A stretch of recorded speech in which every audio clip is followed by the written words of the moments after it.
साधी राहणी उच्च विचारसरणी सर्व समाजात मिळून मिसळून राहणारे श्री पांडुरंग सराफ यांनी अनेक शाळा कॉलेज चालवत असून शैक्षणिक क्षेत्रात भरीव काम आहे।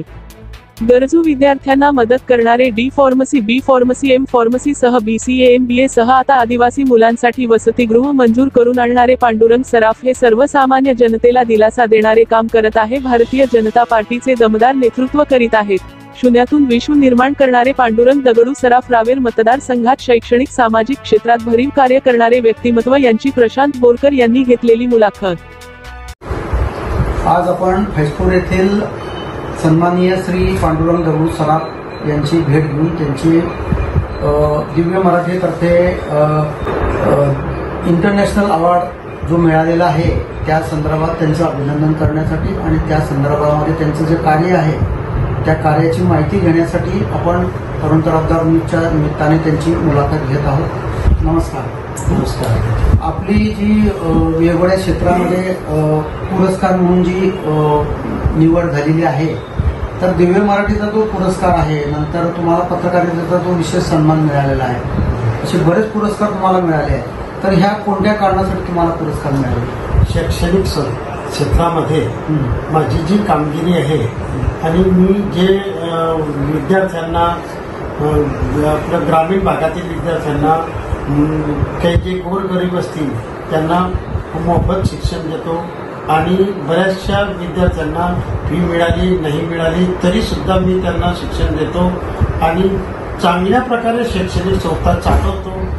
त्या उत्कृष्ट कार्याबद्दल मला दिव्य मराठीने पुरस्कार दिला, त्याबद्दल मी त्या दिव्य मराठीचेही सुद्धा आभार मानतो, धन्यवाद देतो की त्यांनी त्या लायक आणि त्या योग्य उत्ता माझ्यामध्ये आहे असं समजून मला ते सन्मान।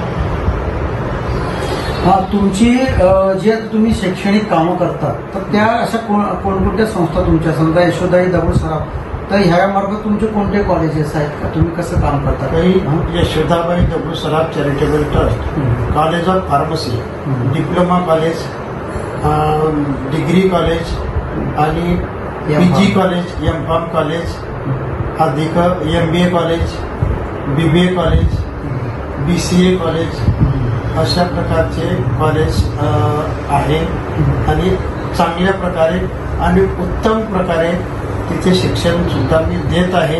विद्यार्थी सुद्धा खूप खुश आहे आणि चांगल्या प्रकारे प्रावीण्य मिळवत आहे आणि प्लेसमेंट सुद्धा होते आणि त्यांना नोकऱ्या सुद्धा लागतात। अशा प्रकारे मी कार्य करत आहे। तुमच्या शैक्षणिक क्षेत्राव्यतिरिक्त अजून तुमचं कोणकोणत्या क्षेत्रामध्ये काम आहे? सामाजिक क्षेत्रामध्ये सुद्धा काम आहे। तसं मी माजी नगराध्यक्ष आहे आणि काही विविध संस्थांमध्ये आहे। थोडं सांगायचं झालं तर शेतकऱ्यांविषयी मी आपुलकीने त्यांची विचारपूस करून आणि त्यांचे काही समस्या ज्या आहेत त्या मी मागे कृषी उत्पन्न बाजार समितीमध्ये सभापती असताना त्या सोडवलेल्या आहेत, त्यांच्यासाठी कामं केलेली आहे। तसेच आता या शेतकरी संघामध्ये सुद्धा मी भरघोस मतांनी निवडून आलो, त्या बाबतीतही मला शेतकऱ्यांचे खूप आशीर्वाद मिळाले आणि त्यांचे प्रश्न सोडवल्यामुळे त्यांनी मला जास्तीच्या मतांनी निवडून दिलं। अशा प्रकारे माझं कार्य शेतकऱ्यांच्या बाबतीत किंवा इतर सेवेच्या बाबतीत चालू आहे। नगराध्यक्ष म्हणून तुम्ही असं कोणत्या साली कोणत्या पद्धतीचं काम केलं? मी 1997 सालामध्ये नगराध्यक्ष होतो। त्या साली मी या फैजपूर गावासाठी पाण्याचा मोठा प्रश्न होता, तो प्रश्न सोडवण्यासाठी जीवन प्राधिकरण मंडळाकडून आम्ही पाण्याची योजना गव्हर्नमेंटतर्फे मिळवली आणि त्यातून कारबर्डी धरणातून पाणी आणून इथे मोठा एक टाकी बांधून या फैजपूर गावाला पाणी पुरवठा चांगल्या प्रकारे कसा होईल त्या दृष्टिकोनातून कामं केलेली आहे। तसेच रस्ते, गटारी, ज्या मूलभूत गरजा आहेत आपल्या नागरिकांच्या त्या मी सोडवलेल्या आहेत आणि आजही त्या बाबतीत माझं लोक नाव घेतात आणि धन्यवाद देतात की कारण ते काम मी जे केलेलं आहे ते आजही लोकांना दिसत आहे आणि त्या बाबतीत त्यांना समजतं सुद्धा आहे की बा मी न कोणाच्या याच्यामध्ये राहता निस्वार्थप्रमाणे मी त्या बाबतीत कामं केलेली आहे, त्याच्यामध्ये माझं नाव निघतं आहे. आपल्या राजकीय आणि सामाजिक शैक्षणिक क्षेत्रांचा मोठ्या प्रमाणात जो आवाका आहे, आपले आता जे मोठे मोठे काही प्रोजेक्ट आहे, कोणतेही मोठं पद नसताना सुद्धा आपण फैजपूर शहरासाठी अतुलनीय असं काम केलेलं आहे. शहरी भागासाठी कुठेतरी एक नेतृत्व दोन्ही तालुक्याला निर्माण झालं पाहिजे अशी सुद्धा एक अपेक्षा आहे. तर त्या संदर्भामध्ये विधानसभा किंवा राष्ट्रीय पार्श्वभूमीवर तुम्ही भारतीय जनता पार्टीचं काम करता, तर विधानसभा किंवा याच्यासाठी तुम्ही काही इच्छुक आहे किंवा तुम्ही काही उमेदवारी लढवणार आहेत का? या भारतीय जनता पार्टीच्या मधून मी भारतीय जनता पार्टीचा कार्यकर्ता आहे. जवळजवळ 30 वर्षापासून मी भारतीय जनता पार्टीचा कार्यकर्ता आहे आणि या भारतीय जनता पार्टीचं मी जवळून काम करत आहे. मला मागच्या वेळेलाच ऑफर होती, परंतु मी मागच्या वेळेला लढलो नाही. परंतु ह्या वेळेला मला विधानसभेचं लढवायचीच आहे.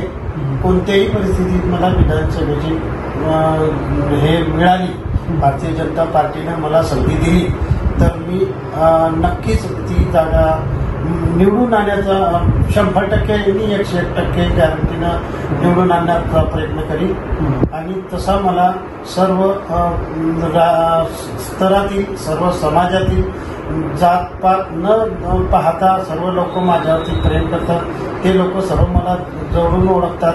त्यांनी मला आश्वासनं सुद्धा दिलेली आहे किंवा तुम्हाला तिकीट नुसतं मिळालं की तुम्हाला आम्ही कोणत्याही परिस्थितीत काही न पाहता आम्ही तुम्हाला निवडून देऊ, ही 100% गॅरंटी दिलेली आहे.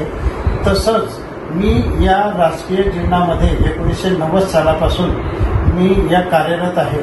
मी सातपुडा अर्बन क्रेडिट कोऑपरेटिव्हमध्ये 1991 सालापासून तर आज तागायत तिथे चेअरमन, व्हाईस चेअरमन, डायरेक्टर आज तागायत आहे. तसंच मी माझ्या स्वतःच्या संस्था काढलेल्या होत्या, परंतु काही कारणास्तव त्या हे झाल्या. परंतु नंतर दुसऱ्या काही संस्था काढल्या, त्या आज तागायत चालू आहे. शैक्षणिक संस्था आहे. आता आश्रमशाळा नवीन एक आणली, ते सुद्धा आता या जून 2024 पासून चालू होईल. या सगळ्या माध्यमातून मी भरपूर लोकांची सेवा करतो. अजून मी आता या पुढच्या वर्षी येणाऱ्या मी आपलं हॉस्पिटल टाकणार आहे आणि ते म्हणजे चांगल्या प्रकारे लोकांची सेवा करण्यासाठी, मोफत सेवा करण्यासाठी आणि कमीत कमी हे फी घेताना ती लोकांची सेवा करणार आहे. अशा प्रकारे हॉस्पिटल चालवणार आहे. अजून ॲग्रिकल्चर कॉलेज काढण्याचा माझा मानस आहे. त्याचा उपयोग आपल्या या परिसरातील शेतकऱ्यांना बऱ्याच वेळा मातीचं परीक्षण करू शकत नाही, तर ते लॅबोरेटरी मी तशा उपलब्ध करून त्या लोकांना मार्गदर्शन करून त्यांना सांगून की बा ही तुमची जमीन अशा अशा लायकीची आहे, तर त्याच्यामध्ये अशा अशा अन्न घटक टाकले म्हणजे तुम्हाला उत्पादन चांगल्या प्रकारे मिळेल. अशा प्रकारे मी काम करणार आहे आणि करत राहणार. आपण पाहिलं तर श्री पांडुरंग दगडू सराफ यांनी वेगवेगळ्या क्षेत्रात खूप अतुलनीय असं उल्लेखनीय काम केलेलं आहे.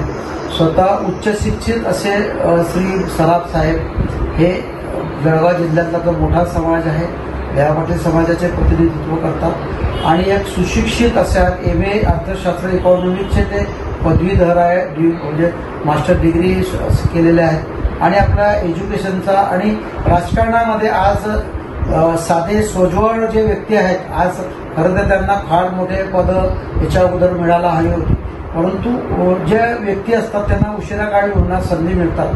त्यांना यापुढे ह्या रावेर यावल तालुक्याचं नेतृत्व करण्याचा लाभ मिळो अशी तरुण जबाबदारतर्फे मी अपेक्षा व्यक्त करतो आणि माझी मुलाखत सांगतो.